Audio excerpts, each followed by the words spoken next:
계시록입니다. 계시록 4장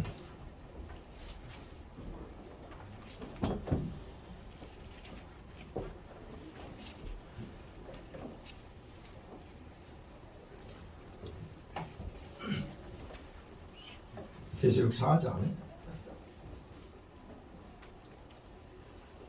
1절 전체를 다 읽습니다. 교독할게요. 제가 먼저 읽습니다.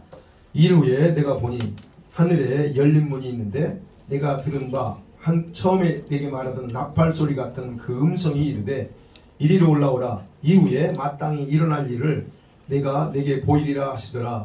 내가 성령의 감동되었느니 보라 하늘의 보좌를 베풀었고 그 보좌 위에 앉으신 이가 있는데 앉으신 이의 모양이 벽옥과 홍보석 같고 또 무지개가 있어 보좌에 둘렸는데 그 모양이 녹보석 같더라.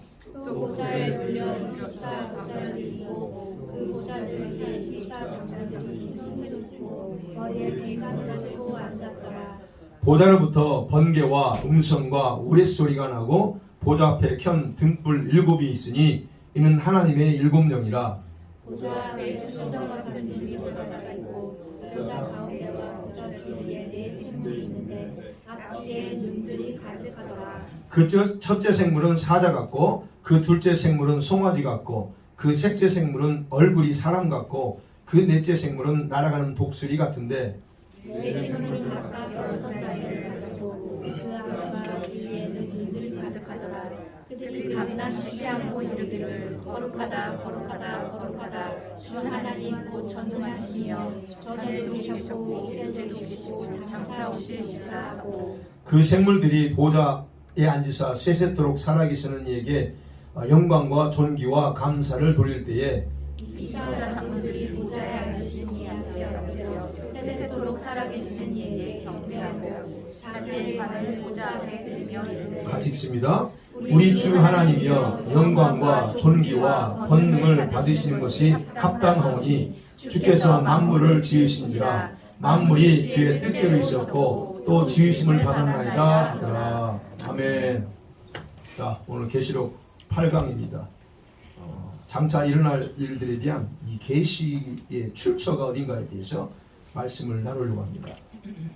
여러분, 말씀을 들어가기 전에 4장과 5장, 지금 여러분이 계시록 읽다 보면 4장과 5장은 하나님의 그 천상의 내용을 봐요. 천상의 내용을 보는데, 그래서 이 부분을 먼저 좀 설명을 해야 될 것 같아요. 여러분이 이 말씀을 읽고 어떻게 이해를 해야만이 이 주님이 왜 이걸 보여줬는가에 대한 의도를 파악할 수 있기 때문에 이걸 먼저 잠깐 짧게 정리하려고 합니다. 왜냐하면 왜 이걸 정리해야 되냐면 여러분 그 4장에서는 예수님의 재림의 시점을 알려주는 내용이 전혀 없음에도 불구하고 여기서 교회에 휴거가 일어난다고 잘못 해석하고 주장하는 그런 분들이 많기 때문에 그래요. 그리고 대부분의 목회자들은 이 천상의 오늘 4장과 5장은 하늘에서 드려진 예배 모습을 보여준 것이다 라고 그렇게 다들 해석을 합니다. 그리고 예수님은 그 천상의 예배의 모습을 보여주면서 말하기를 박해받고 있는 그 요한 당시의 성도들에게 너희가 사단을 경배할 것이냐 하나님을 예배할 것이냐에 대한 상황에서 오직 하나님만을 예배해야 한다고 그걸 강조하기 위해서 보여준다라고 그렇게 이해하고 그렇게 해석을 합니다. 뭐 그것도 틀린 말은 아닙니다. 그러나 더 정확하게 알기 위해서 우리가 이 부분을 제가 말씀드린다는 거예요.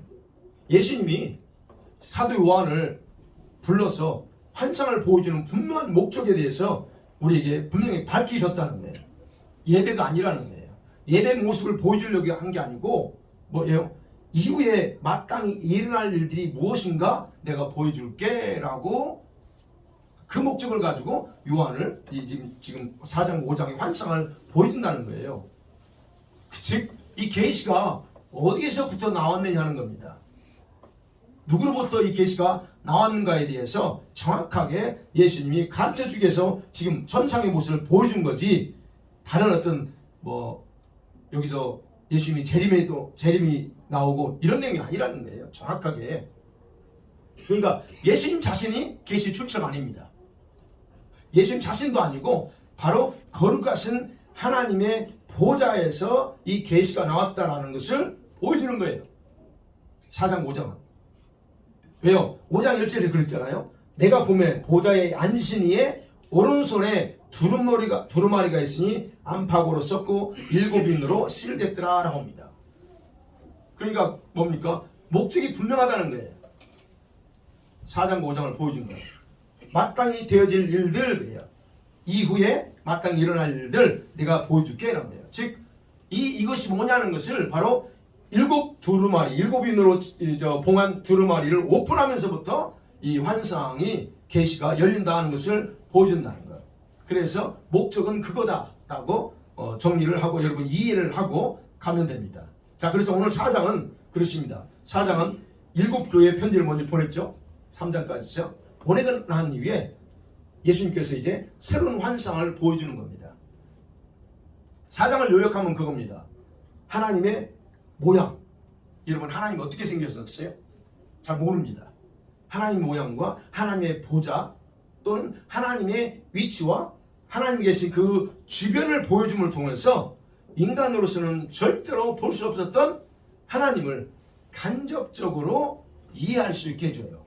바로 이 광경을 통해서 하나님 주변에 뭐가 있구나를 알 수 있는 거예요. 네. 그러면서 동시에 그 하나님께서 천국에서 어떻게 영원하시며 경배를 받으셔야 되는 분인가 라고 하는 것을 알게 해주는 그 보좌 앞에 뭐가 있어요? 네 생물이 있고 24장로들이 쭉 이렇게 하나님을 예배하는 모습을 그래서 보여주는 겁니다. 하나님이 어떤 분이냐? 하나님은 이렇게 영광과 경배를 받으셔야 될 분이다 라는 것을 알려주기 위해서 바로 그런 걸 보여준다는 겁니다. 그래서 1절에 말합니다. 2절 후에 내가 보니 그랬어요. 열린 문이 있습니다. 네. 열린 문이 하나 있죠? 한 대에 열린 문이 있어요. 요한이 지금 보는 겁니다. 열린 문이 있습니다. 그 열린 문을 보는 순간 바로 1장에서 들었던 나팔 소리 같은 큰 음성, 예수님의 음성이죠. 예수님의 음성이 들립니다. 초대합니다. 예수님 초대합니다. 요한아 이리로 올라와라 라고 초대합니다. 지상에 있던 요한이 바로 천상으로 지금 초대받는 명령이에요. 초청 명령입니다. 바로 이것을 잘못 해석해서 교회가 휴거됐다라고 얘기하는 거예요. 그래서 환난 전에 휴거된다라고 주장하는 많은 분들이 바로 요거를 가지고 휴거됐어. 그러니까 우리는 환난 당하지 않고 우리는 다 휴거된다라고 주장합니다. 근데 그렇지 않다는 얘기예요. 왜요? 일절 정확히 보세요. 왜 올라오라고 했어요? 목적이 정확해요. 휴거시키는 게 아니고 목적이 정확해. 뭐요? 이후에 마땅히 일어날 일들을 내가 너에게 보여주려고 그래요. 그러니까 절대로 환난 전 휴거를 말하는 게 아닙니다. 사도 요한은 왜 이 사람들이 이렇게 해석하냐면 요한은 교회의 대표라고 얘기해요. 사도 요한이 사도지 교회의 대표 아닙니다. 그러니까 그렇게 해석한다는 거예요. 자, 그 다음에 2절에서 이제 성령이 감동했습니다. 이제 초청 명령 받았습니다. 지상에 인간의 몸을 입고 있는 육신의 몸을 입고 있는 요한이 그냥 못 올라갑니다. 이게 성령이 감동합니다. 성령이 감동됐더니 그래요. 즉시 말은 성령 안에 있게 되면서 영으로 순간 이동해서 하늘문을 통과하기 위해서 천국에 올라간 내용입니다. 그래서 내가 성령이 감동됐더니 보라 하늘에 보좌가 부르고 올라가요. 그리고 부러진 하나님의 보좌 가장 높은 곳을 요한이 봅니다. 물론 예수님이 보여준 거죠. 예수님이 첫 번째 보여준 거예요. 뭘 보여줘요? 하나님의 보좌. 그러니까 요한은 여러분 천국의 전체적인 구조를 본 게 아니에요. 어디에요? 아버지 보좌만 지금 보는 거예요. 아버지만 보자. 아버지 보좌. 그래서 3절에 보좌에 앉으신 모양 그럽니다. 그 보좌에 앉으신 아버지 모양이 어떻게요? 설명이 안 돼. 보석으로 얘기하는 거예요. 아버지 요한의 눈엔 보좌가 아버지 보이고 그리고 보좌 주변에 있는 것들이 다 빛으로 보여. 그죠? 앉으신 모양이 벽옥, 홍보석 같고 무지개가 있고 보좌에 둘렸어. 근데 모양이 녹보석 같더라 합니다. 그러니까 아버지에게서 흘러나오는 그 빛이 보석같이 빛나는 것을 자기가 이해할 수 있는 보석의 이름으로 지금 이렇게 표현하는 거예요. 뭐라고 표현했어요? 벽옥, 자스퍼, 홍보석 또는 녹보석, 무지개 이런 식으로 밖에 표현할 수 없었던 겁니다. 그래서 표현하는 겁니다. 그러면서 나중에 이제 4절에는 그죠? 보좌를 보니까 또 그 보좌 주변을 주님 보여주는데 주변에 뭐 있어요? 보좌 아래 주변에 이거요. 보좌 주님 아버지 보좌 있고 바로 밑에 주변을 봅니다. 근데 거기에 또 뭐가 있어요? 24보좌들이 있어요. 보좌 주변에 24보좌. 그 다음에 24장로들이 거기 앉아 있습니다. 흰 옷을 입고. 그리고 금멸관을 쓰고 있습니다. 여러분들 보세요. 예수님께서 이 24명의 보좌를 보여주면서 그 다음에 거기 앉아있는 장로들을 보여주면서 이들이 누구인가 설명 안 합니다. 이게 도대체 누구야? 설명 알려주지 않습니다. 자, 이들이 누구인가를 여러분 제가 또 오늘 설명해서 알려드릴게요. 여러분 24라고 하는 숫자, 성경에서 숫자는 굉장히 몇 가지 숫자요. 예를 들어서 1, 3, 7 또는 12, 24 또는 13만 4천 이 숫자는 굉장히 천국에서 중요한 숫자입니다. 바로 이 중요한 천국의 숫자들이 그대로 우리에게 반영되어 있고 바로 성경에 그대로 우리에게 주어져 있다는 거예요.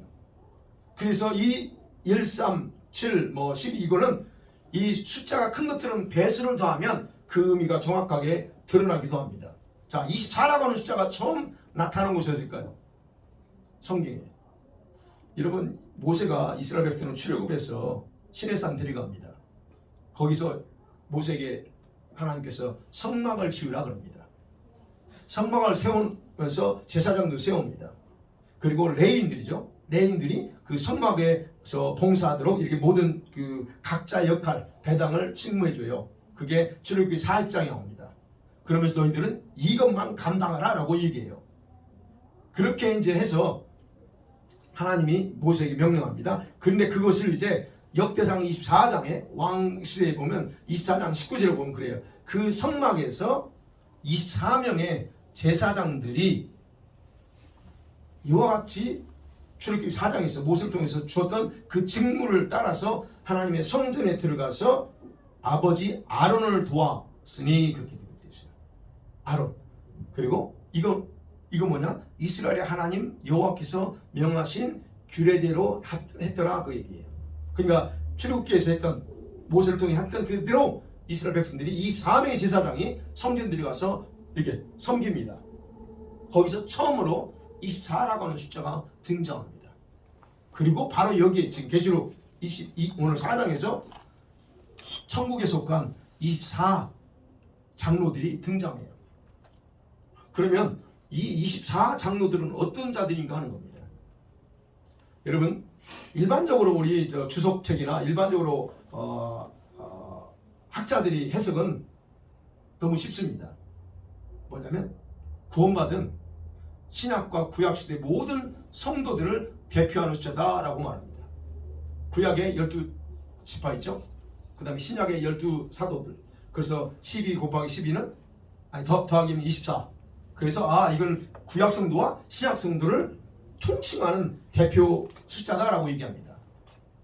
그래서 어떻게 해요? 모든 구원받은 하나님의 백성들 그게 다 이 24 장로를 상징한다 그럽니다. 그러나 여러분이 계시록을 읽어보면서 기억하셔야 될 거는 24 장로는 절대로 저와 같이 여러분과 같이 구원받은 성도를 가리키지 않는다는 거예요.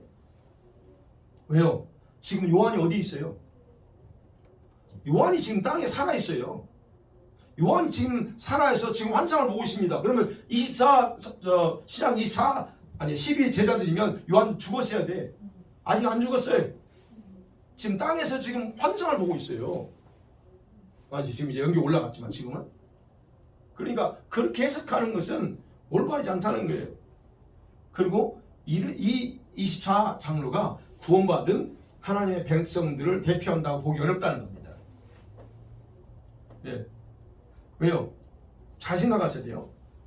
지금 구약시대든 요한 당시든 지금 많이 숨겨서 죽었어요, 성도들이요. 요한 당시에 황제 숭배 많이 죽었습니다. 그러면 그 성도들이 지금 죽어서 어디 올라갔어요? 하늘로 올라갔어요. 그럼 그 성도들은 그들의 구원이 완성된 상태가 아니에요. 천국에는 갔지만 구원이 완성된 게 아니라 여전히 구원의 완성을 소망 중에 바라보고 있는 지금 그런 상태예요. 그 성도들이. 근데 24장로가 이 구원받은 성도를 대표한다고 말할 수 없다는 얘기예요. 구원의 완성은 언제 되죠? 저와 여러분 구원의 완성이 언제 돼요? 예수님이 재림할 때 부활해서 신령한 몸으로 변해서 온전한 천국 생활을 이루는 그때에 성취되는 거예요. 아직 구원도 완성 안 됐는데 바로 24장로가 구원받은 사람을 대표한다라고 그렇게 해석하는 건 좀 올바르지 않다는 거예요. 그래서 여러분 이들 존재에 대해서 더 정확하게 이해하기 위해서는요, 여러분이 영의 세계를 조금 더 이해하면 쉽습니다. 천상에, 즉 천국에 존재하는 그런 주님이 창조한 피조물들을 알면 돼요. 천상에 누가 존재합니까? 천사들이 존재해요. 우리는 쉽게 합니다. 천사들 존재하는 거 압니다. 바로 그러니까 천상에 존재하는 이 두 종류의 영적인 존재들이 있다는 걸 알 필요가 있다는 거예요. 천사만 있지 않습니다. 천사만 있지 않아요. 그 부분이에요. 자, 두 종류예요. 두 종류 영적 존재가 있어요. 첫째는 우리가 아는 천사들입니다. 우리가 진짜 많은 천사들, 날개도 달렸고 우리 가디언 엔젤 다 그게 영적 존재죠. 천사 맞습니다. 그 다음에 두 번째가 오늘 24장로 같은 사람들이에요. 즉 천사와 같은 사람, 천사와 같은 사람이에요. 이들을 장로라고 표현했고 또는 사람이라고 표현했고 때로는 이들을 우리 인간이 볼 때는 천사라고 그렇게 표현하기도 합니다. 우리 입장에서는 그런 사람이 있어요. 자, 그걸 예를 들어줄게요. 창세기 18장에서 보면 아브라함이 마므레 상수리남에 앉아 있습니다. 근데 저기서 2절에 보니까 어떤 세 사람이 지금 걸어와요.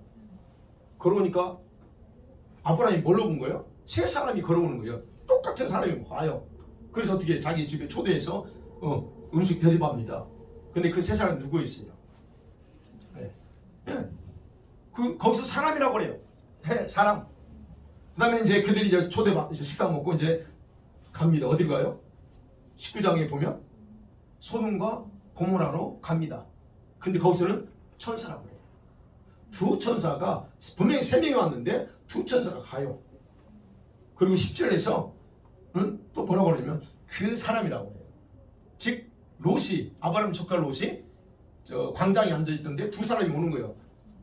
두 사람이 오는데 분명히 사람이에요. 그냥 그걸 자기 집으로 맞아들이에요. 그 알잖아요, 그 내용. 그러면서 15절에 이제 드디어 소돔과 고모라 사람들이 두 사람 보고 분명히 사람이니까 동성애하려고 내놔라 할 때 그때 15절 본 천사가 그들의 눈을 어둡게 만들어. 그때는 천사라고 표현합니다. 여러분 잘 생각하세요. 이 사람들은 사람이라고 말하기도 하지만 때로는 선사라고 표현해요. 그런 존재가 있다는 거예요.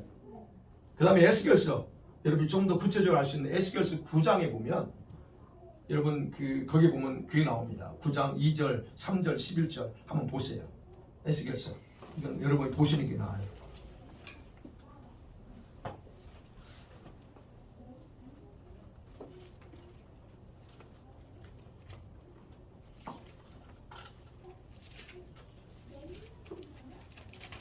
에스겔서 9장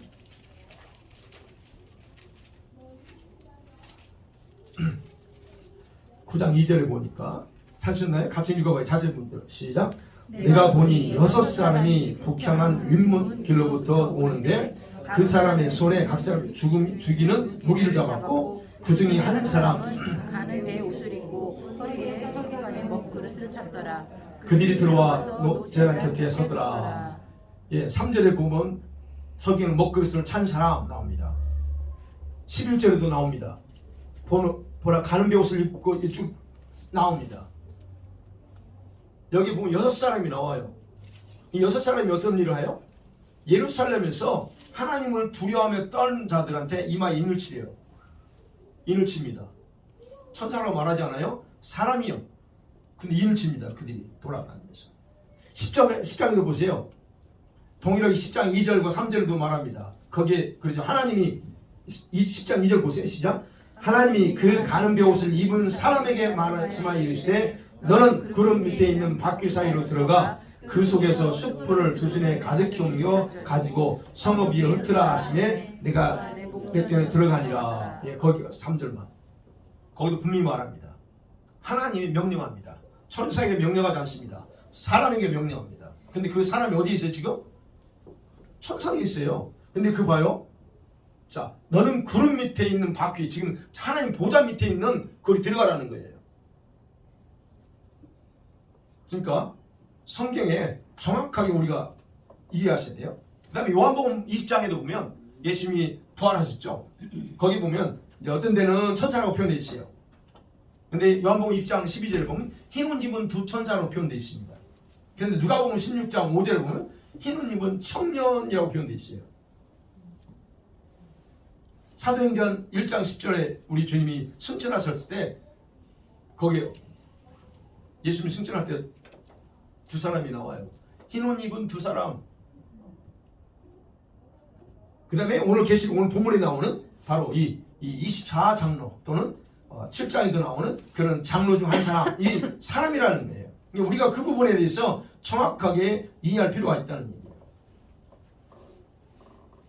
그래서 하나님 보좌 주위에 있는 24장로들은 우리가 알고 있는 천사들과 다른 특별한 목적을 위해서 우리 인간과 같은 모습으로 창조된 그런 사람들이라는 거예요.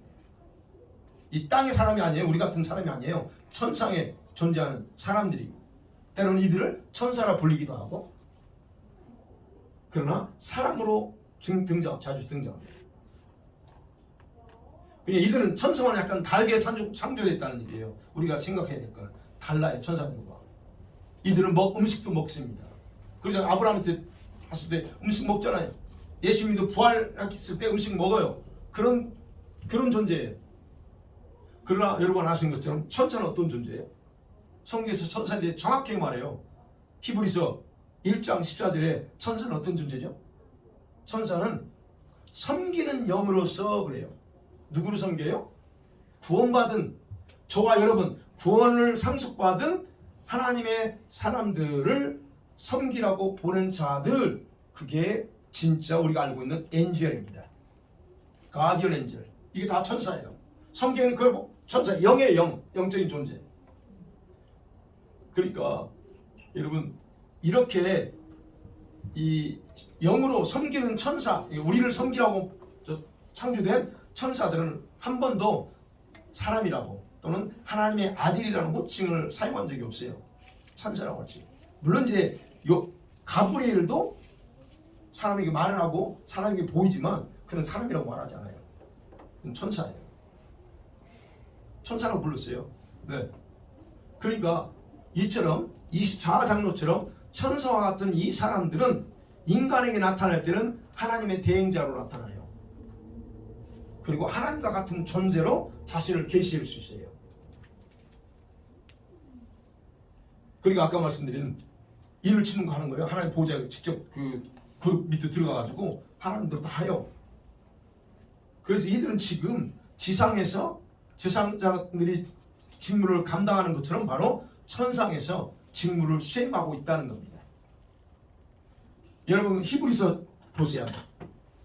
히브리서 12장 한번 보세요. 이 부분은 여러분이 보시고 여러분 읽으시면서도 이게 뭔 내용인가 하고 좀 이렇게 이해가 안 됐던 부분이 있을 거예요. 히브리서 12장 22절에서 24절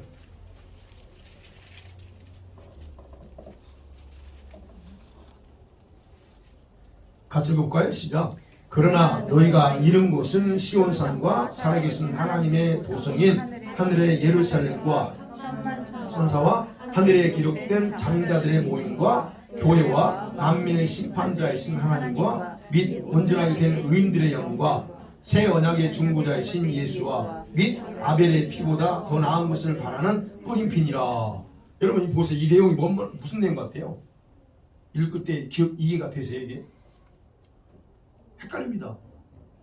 이 내용 요약하면 그래요. 지금 이스라엘 백성 출애굽에서 어디 올라갔어요? 시내산에 갔어요. 근데 시내산에 갔을 때를 기록하는 거예요. 지금 시내산에 갔는데 그들이 사실은 물리적으로는 시내산에 올라갔어. 그런데 영적으로는 천상에 올라갔다는 얘기예요. 지금 이 내용은 그거예요. 물리적으로는 시내산에 올라갔는데 영내 세계에서는 자기들이 시내산이 아니고 그곳이 바로 하나님이 계셨던, 즉 하나님 임재하셨잖아요. 하나님이 계신 천상에 올라갔다는 거예요. 그러면서 말합니다. 거기에 천만 천사가 있었고, 그럽니다. 여기 있죠. 우리가 이룬 건 시온산, 살아계신 하나님의 도성이 있는 하늘의 예루살렘, 거기에 뭐가 있어요? 천만 천사가 있었고, 하늘에 기록된 장자들의 몸이 있고, 교회가 있어요. 거기에 온전케 된 23절 하반절에 보면 온전케 된 의인의 영들이 있어요. 분명히 거기 나오죠. 그러면 이게 지금 구약시대에 이게 봐야 돼요. 그럼 우리가 생각해, 구체적으로 제가 설명 안 할게요. 바로 여기에는 이미 생명책에 이름이 기록된 그런 사람들을 중심으로 한 교회가 한대로 존재한다는 얘기예요. 즉 우리 같은 구원받은 사람들이 있다는 얘기예요. 그리고 완전하게 회복되어진 의인들의 영혼도 있다라고 분명하게 이야기하고 있습니다. 온전하게 된 의인의 영들, 그래요. 이건 사람이에요. 사람. 그러니까 여러분 계시록에서 나오는 24장로들이 아니에요. 이 사람들은 이 24장로들이 아니고 지상에서 살았던 구원받은 성도들이 바로 지금 여기 히브리서에 나오는 거예요. 그래서 오늘 본문에 나오는 24장로들은 신구약 구원받은 성도들이다 라고 말할 수 없다는 겁니다. 그리고 이들은 특별한 목적을 위해서 별도로 창조한 하나님의 종들이다라고 우리가 그렇게 이해를 하셔야 됩니다. 여러분 이런 설교를 처음 들어봤을 거예요. 다들 그냥 처음 들어봤을 거예요. 그거 맞습니다. 그리고 이들은 계시록에서 반드시 혼자 개별적으로 존재하지, 이들은 내 생물과 같이 등장해요. 내 생물과 이 24장로는 하나님 보좌 앞에서 떠나지 않습니다. 거기에 보좌예요. 그들의 위치예요. 그래서 내 생물과 항상 같이 등장해요. 물론 어떤 특별한 임무를 위해서는 또 그들이 일을 하죠. 그러니까 여러분 내 생물과 함께 지상에 존재하는 구원받은 성도들이 함께 존재할 수 없어요. 이 내생물은 특별한 존재예요. 근데 우리가 구원받았다고 해서 그 내생물과 동격을 해서 절대 불가능합니다. 그러니까 이 생물들, 내생물들은요 창조 목적이 정확해요. 그리고 우리 인간의 창조 목적도 정확합니다. 공통적인 게 뭘까요? 이 내생물 하나님을 경배하고 예배한다는 것은 공통이에요. 우리도 마찬가지잖아요. 그러나 위치나 존재 목적에서는 확연하게 차이가 있어요. 그래서 계시록 11장 16절이나 14장 3절이나 그 다음에 19장 4절에 마지막으로 그 다음에 계시록 20장 이후에는 더 이상 24장로나 이 내생물 등장하지 않아요. 이제 우리는 천장에 가보면 이제 알겠죠. 자, 그렇다는 거예요. 그러면 이 24장로들의 역할이 뭘까요? 예, 목적이 있다는 거 있잖아요. 계시록에서 확인할 수 있는 게 두 가지입니다. 24장로들의 역할 또는 내생물이 하는 두 가지예요. 여러분 보좌 앞에서요. 아버지 보좌 앞에서 바로 내생물과 함께 하나님을 경배하고 찬양하는 일. 그 다음에 하나님의 구원과 마지막 심판 사역, 마지막 심판 사역이에요. 관해서 관여합니다. 이 24장로 관여해서 아버지를 대신합니다. 그게 5장 8절에 나와요. 그 두루마기를 취하심에 내생물과 24장로들이 그 어린 양 앞에 엎드려 검은고와 향이 가득한 금대접을 가져서 올려드립니다. 마지막 심판 대행하는 거예요. 7장 13절에도 나옵니다. 그 일에 대해서 장로 중 하나가 응답하여 나에게 이르되 이 흰옷 입은 자들이 누구며 어디서 왔니? 물어봅니다. 구원 이 마지막 때에 그 일을 합니다. 어쨌든 자, 이 24장로가 그래서 정확하게 알아야 되고 교회가 아니다 하는 거. 그 다음에 이제 이렇게 이거를 좀 중요한 부분이라 여러분 제가 좀 살펴봤고요. 그 다음에 이제 5절에서 이제 봅니다. 요한이 또 다른 장면을 봅니다. 보좌에서 일하는 장면을 봐요. 보좌에서 뭐가 나옵니까? 번개가 칩니다. 음성이 들려옵니다. 우레소리가 납니다. 예. 그리고 보좌 앞에 뭐가 있어요? 7개의 등불이 타고 있습니다. 이 부분은 다음 주에 7불, 7영이라고 하는 부분은 다음 주에 할 겁니다. 그 다음에 6절에 보니까 보좌 앞에 수염과 같은 유리바다가 쫙 보입니다. 그리고 보좌 중앙과 그 다음에 둘레의 앞뒤에 눈이 가득한 네 생물이 드디어 보이죠. 네.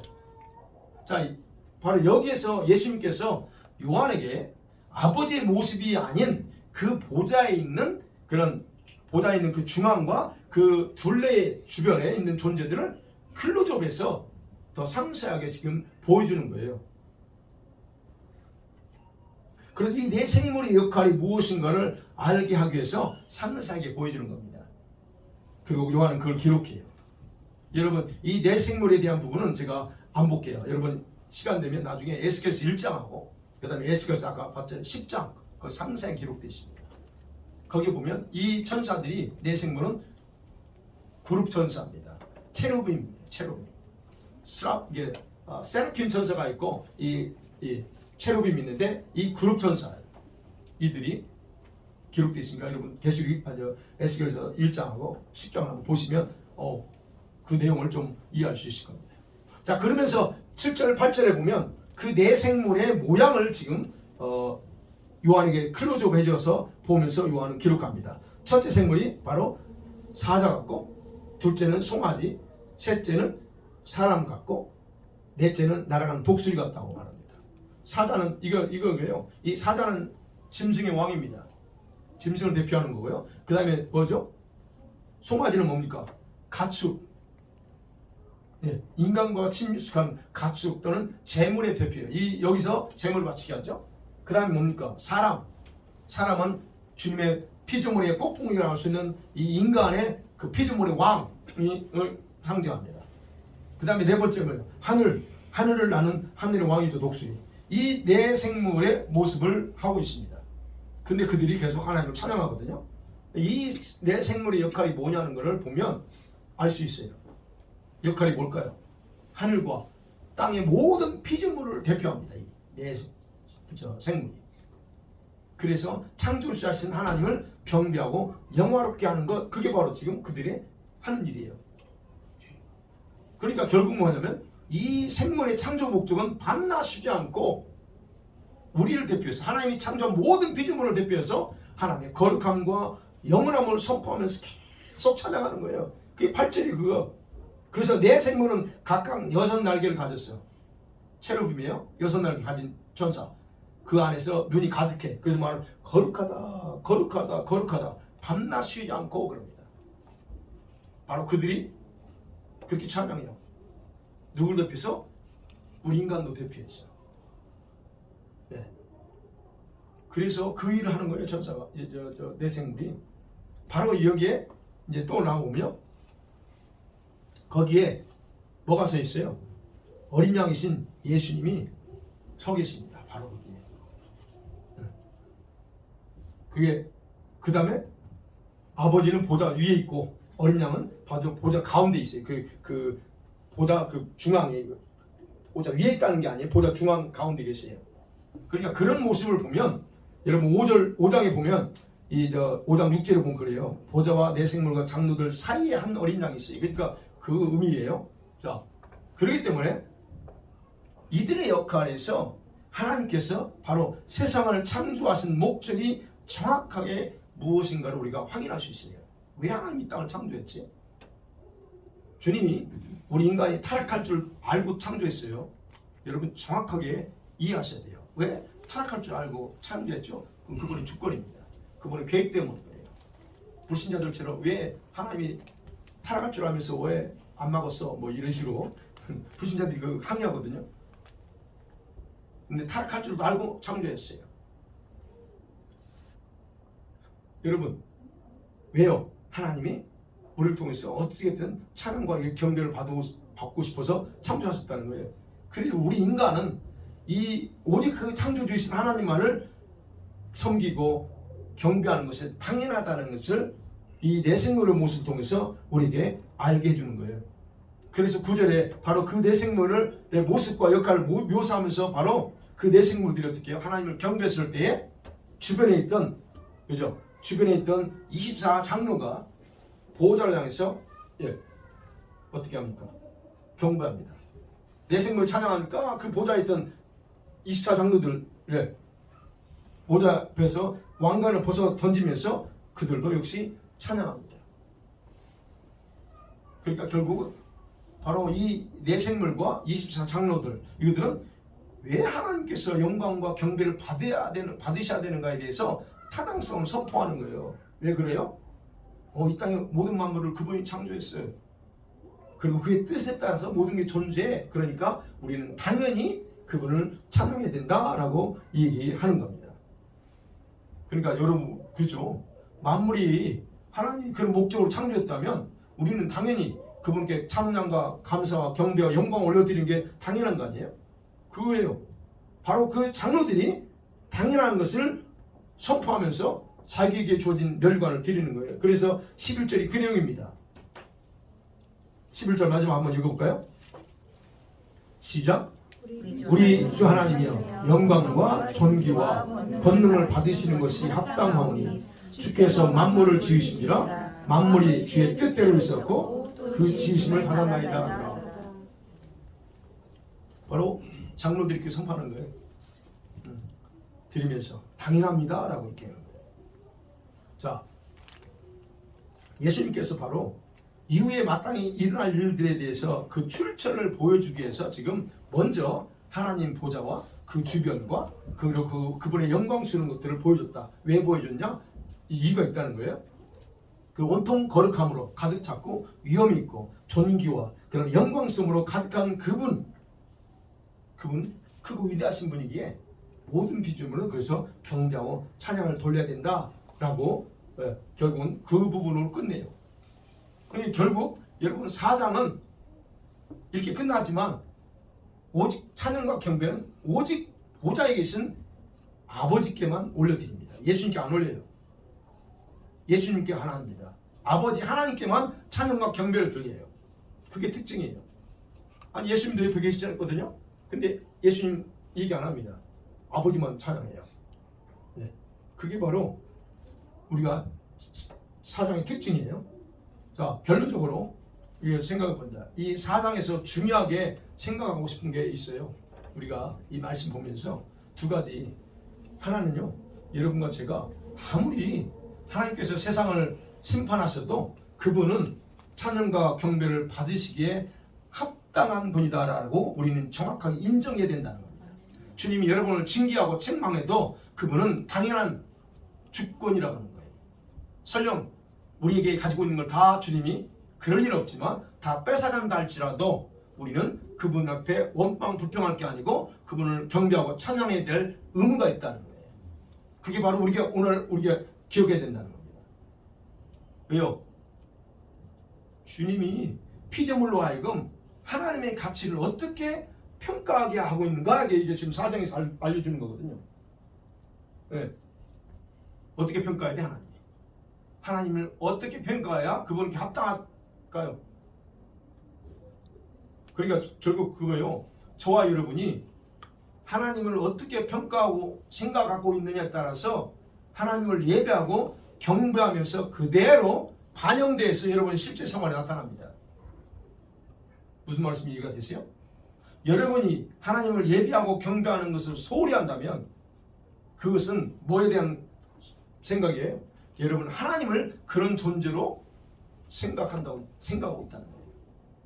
소홀히 해도 될 뿐이야 라고 생각하기 때문에 여러분은 그렇게 행동하고 그렇게 한다는 거예요. 이해가 되세요?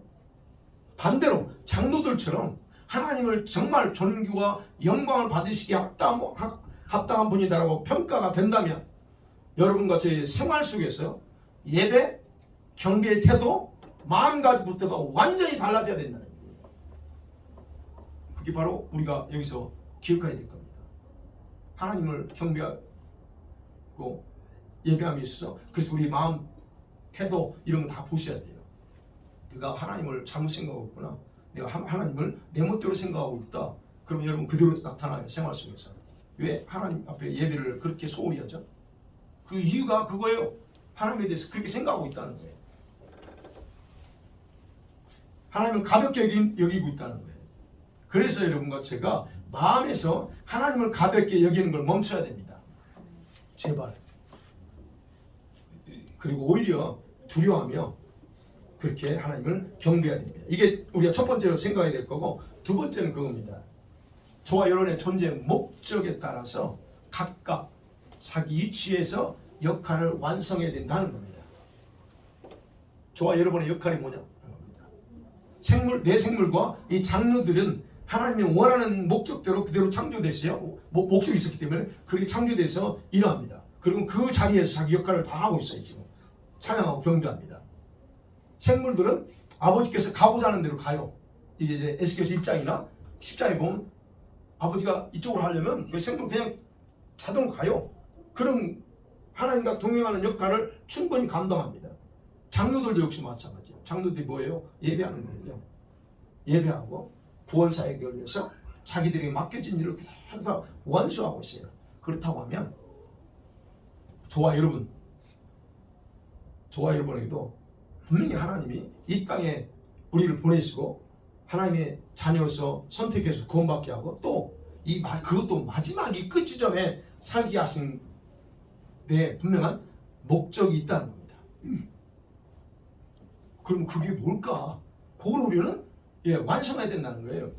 지금 우리는 제가 늘 강조하는 거죠. 지금은 하나님의 카이로스의 마지막 끝지점에 살고 있어요. 하나님의 카이로스에, 크로노스가 아니고 카이로스의 마지막 끝지점에 살면서 우리는 마치 블랙홀에 빠져가듯이 그곳을 향해 들어가고 있습니다. 다들 들어보셨죠? 어마어마한 대재앙이 우리에게 온다. 뭐 경제공황 말할 것도 없죠. 이게 옵니다. 그럼 우리가 생각해죠. 왜 이 시점에 하나님이 나를 지금 살게 하고 있느냐는 거예요. 그럼 내가 있어야 될 위치가 어디냐는 거예요.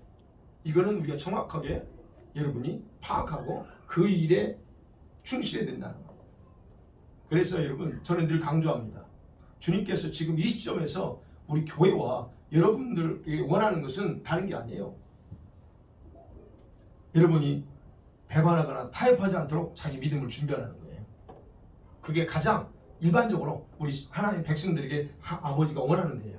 뭐 나를 위해서 큰일 해라, 뭐 그걸 알면 좋지만 그것도 안 돼. 그렇다면 원하는 게 딱 하나요. 너 나 배반하지 않도록 인내하며 내 믿음 지키라, 준비하라. 그게 가장 기본적인 거예요. 그리고 믿음 생활에서 실제로 우리가 주님이 원하는 것은 너 제발 밖으로 나가지 말고 내 그늘 안에 머물러. 쉽게 얘기하면 내 품 안에 들어와. 그래야 너 살아 라고 하는 거. 그게 주님이 우리에게 요구하는 겁니다. 쉽죠? 여러분한테 뭐 돈 대라, 뭐 성교가를 안 하고 내 안에 들어와. 얼마나 편합니까? 여러분 성교가를 안 합니다 지금. 그러니까 우리가 해야 될 일은 가장 기본적인 그거예요. 그렇지만 혹시 여러분의 콜링이 뭔가를 안다면 여러분 그거 하셔야 돼요.